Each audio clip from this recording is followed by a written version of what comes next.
बच्चों चलते हैं mental math question bank class 9th के नेक्स्ट क्वेश्चन की तरफ। मैं हूं हरी सर और आप देख रहे हैं मेरा यूट्यूब चैनल चलो कदम बढ़ाएं। तो क्वेश्चन नंबर 30 करने वाले हैं, साथ ही 31 भी करने वाले हैं। ठीक है बच्चों, आइए चलते हैं। यहाँ पर देखिए क्वेश्चन नंबर 30 और 31 ये करने वाले हैं। 30 में लिखा है इन क्वाड्रिलेटरल ABCD एक क्वाड्रिलेटरल है, BM and DN are perpendicular drawn on AC। ठीक है, AC ये एक डायगोनल हो गया और इसमें DN और ये BM परपेंडिकुलर ड्रॉ किए गए हैं। यानी परपेंडिकुलर का मतलब होता है यहाँ 90 डिग्री का तो इधर भी 90, ये 90 है तो इधर इस साइड भी 90 डिग्री का एंगल बना रहा है। ठीक है, आगे क्या लिखा है, such that BM equal DN यानी BM और DN की लेंथ क्या है, इक्वल है।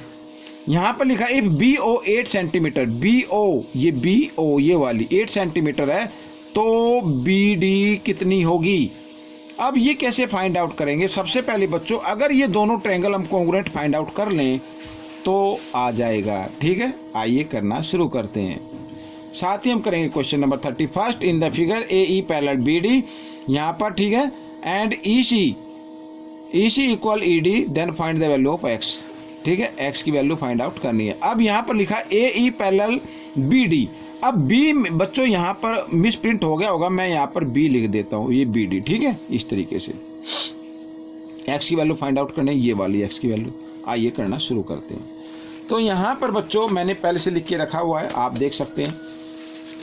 तो मैं बिल्कुल शॉर्ट में आपको बताऊंगा, मेंटल मैथ है इसलिए बिल्कुल शॉर्ट में बताऊंगा, आप बने रहे मेरे वीडियो पर। तो सबसे पहले बच्चों हमें क्या लेना है, हमें ये ट्रायंगल लेना है, ट्रायंगल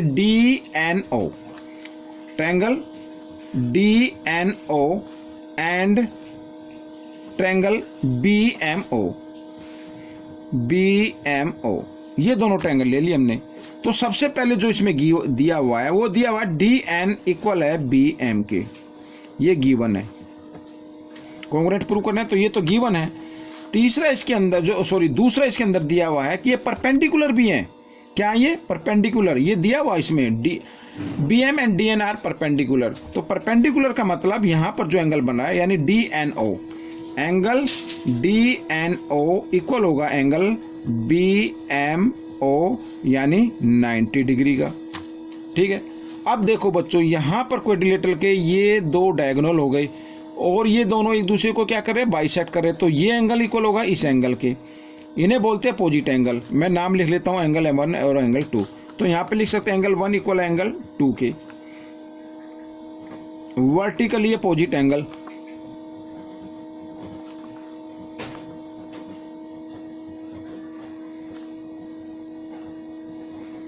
वर्टिकली अपोजिट एंगल। ठीक है, ये इक्वल आ गए। तो तीनों कंडीशन आ गई जिससे कॉन्ग्रुएंट प्रूव होना था। क्राइटेरियन आ गया हमारा DNO। अब लिख सकते हैं कॉन्ग्रुएंट ट्रायंगल BMO। ठीक है, और यहाँ पर होगा एंगल साइड एंगल यानी 2 एंगल। ठीक है, ये 2 एंगल और 1 साइड। ठीक, समझ में आ गया। तो इसका मतलब इस ट्रायंगल का तो DO इक्वल होगा BO के। ठीक है, DO इक्वल होगा BO के। हमें लेंथ किसकी फाइंड करनी है, BD की या DB की। ठीक है, BD या DB एक ही बात है, DB बोलो या BD बोलो एक ही बात है। लेकिन इसमें 2 लाइन सेगमेंट आते हैं, DO प्लस BO। ठीक है, अब BD तो देखो दोनों क्या है, आपस में इक्वल है। तो DO की जगह BO लिखा जा सकता जब इक्वल है। तो आइए मैं लिख लेता हूं BO प्लस BO। ठीक है, अब यहां पर BD, यहां पर मैं बता रहा हूं BD इक्वल होगा, अब BO कितनी है 8, तो 8 प्लस 8 इक्वल हो गया 16 सेंटीमीटर। ये आपका क्वेश्चन सोल्व हो गया। अब हम करेंगे क्वेश्चन नंबर 31 यहां पर। ठीक है, इसको भी कर लेते हैं। हमें X की वैल्यू निकालनी है। अब इसका ध्यान रखना, ये X की वैल्यू निकालनी है। तो सबसे पहले देखो यहां पर जो गिवन है कि AE पैरेलल BD। ठीक है, AE पैरेलल BD ये गिवन है, ये ध्यान रखना आपको। अब यहाँ पर देखो बच्चों ये लाइन और ये लाइन एक दूसरे को इंटरसेक्ट कर रही हैं। तो इसका मतलब ये दोनों एंगल क्या होंगे, वर्टिकली अपोजिट एंगल होंगे। ठीक है, तो मैं इसका पूरा नाम लिख देता हूँ यहाँ पर। इसका नाम होगा MEN, एंगल MEN इक्वल होगा एंगल AEF। ठीक है, अपोजिट एंगल, वर्टिकली अपोजिट लिखो या अपोजिट लिख दो, कोई बात नहीं, अपोजिट एंगल्स, ठीक है, ये इक्वल होते हैं। तो यहाँ पर MEN की वैल्यू निकालनी है पहले। MEN इक्वल होगा AEF कितने का है, 78 डिग्री का है। तो ये सॉरी कितने का है यहाँ पर, ये देख लेता हूँ मैं फिगर में बच्चों, 70 डिग्री है शायद, ये 70, ये डिग्री का साइन है ऊपर, 70 डिग्री का है। ठीक है बच्चों, यहाँ पर ये है 70 डिग्री का, मैं एक बार बुक में देख के बताता हूँ आपको। जी हाँ, 70 डिग्री का है, ठीक है, ये 70 का है। अब हमें एक्स की वैल्यू फाइंड आउट करनी है। अब देखो AE पैरेलल BD, एक बार फिर लिख लेते हैं, ये दोनों पैरेलल है, और यहाँ पर ये क्या हो गई, एक ट्रांसवर्सल लाइन हो गई, ठीक है, इसको DE भी लिख सकते हैं, and DE is a transversal line.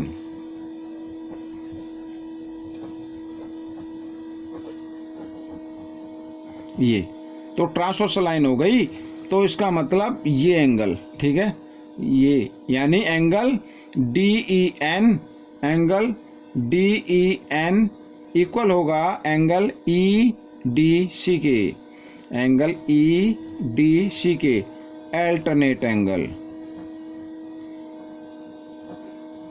Alternate angles, ये अल्टरनेट एंगल्स इक्वल होते हैं। ठीक है, ये आ गया। अब ये भी कितने का आ गया, 70 डिग्री का आ गया, ये भी 70 डिग्री का है। ठीक है, हमें एक्स की वैल्यू फाइंड आउट करनी है। अब बच्चों यहाँ पर देखो in triangle ECD, in triangle